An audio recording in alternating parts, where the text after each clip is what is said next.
கர்நாடக மாநிலம் மைசூரில் கொலை செய்யப்பட்டதாக கூறப்பட்ட பெண் ஒருவர் உயிரோடு நீதிமன்றத்தில் ஆஜர்படுத்தப்பட்ட சம்பவம் அதிர்ச்சியை ஏற்படுத்தியது. அந்த பெண்ணை கொலை செய்ததாக அவரது கணவர் கடந்த 2 ஆண்டுகளாக சிறையில் வாடி வருவதுதான் கொடுமையிலும் கொடுமை. 100 குற்றவாளி தப்பினாலும் ஒரு நிரபராதி தண்டிக்கப்படக்கூடாது என்பது நமது அரசியலமைப்பு சட்டம் கூறும் நெறிமுறையாகும். ஆனால் இதனையெல்லாம் காற்றில் பறக்க விட்டுள்ளனர் கர்நாடக மாநில போலீசார். கர்நாடக மாநிலத்தின் குடகு மாவட்டம் குஷால் நகரைச் சேர்ந்த சுரேஷ் என்பவர் மனைவியை கொலை செய்ததாக வழக்கு பதிவு செய்து குற்றப்பத்திரிகையும் தாக்கல் செய்தனர் போலீசார். இதனால் ஏறத்தாழ 2 ஆண்டுகளாக சிறையில் அடைக்கப்பட்டுள்ளார் சுரேஷ். இந்நிலையில்தான் இந்த வழக்கில் திடீர் திருப்பம் ஏற்பட்டுள்ளது. கொலை செய்யப்பட்டதாக கூறப்பட்ட சுரேஷின் மனைவி வேறொரு நபரோடு மடிகேரியில் உள்ள ஹோட்டல் ஒன்றில் கடந்த 1ஆம் தேதி உணவு சாப்பிட்டுக் கொண்டிருந்தார். இதனை சிறையில் வாடும் சுரேஷின் நண்பர் ஒருவர் பார்த்து அதிர்ச்சியடைந்து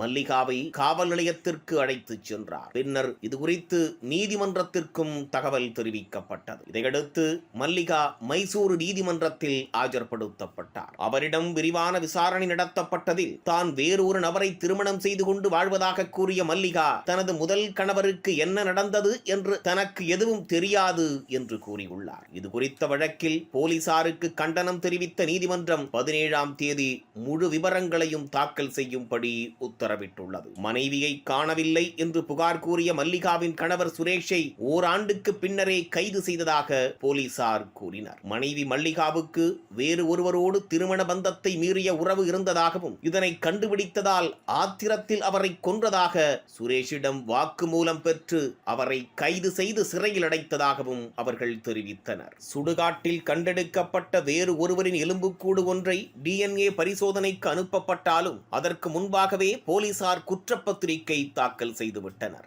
DNA பரிசோதனையில் எலும்புக்கூடு மல்லிகாவுடையது இல்லை என்று கண்டறியப்பட்டாலும் போலீசார் அதனை பொருட்படுத்தாதது தெரிய வந்தது. குற்றப்பத்திரிகையில் முரண்பாடுகளை சுட்டிக்காட்டியும் சுரேஷ் தான் குற்றவாளி என்பதில் போலீசார் உறுதியாக இருந்ததாக கூறப்படுகிறது. தற்போது உண்மை வெளிச்சத்திற்கு வந்திருக்கும் நிலையில் சுடுகாட்டில் இருந்து எடுத்து வரப்பட்ட எலும்புக்கூடு யாருடையது என்ற கேள்வியும் எழுந்துள்ளது. இதனையும் விசாரித்து கண்டறிய நீதிமன்றம் உத்தரவிட்டுள்ளது. இந்த வழக்கில் போலீஸ் தரப்பில்தான் தப்பு நடந்துள்ளது.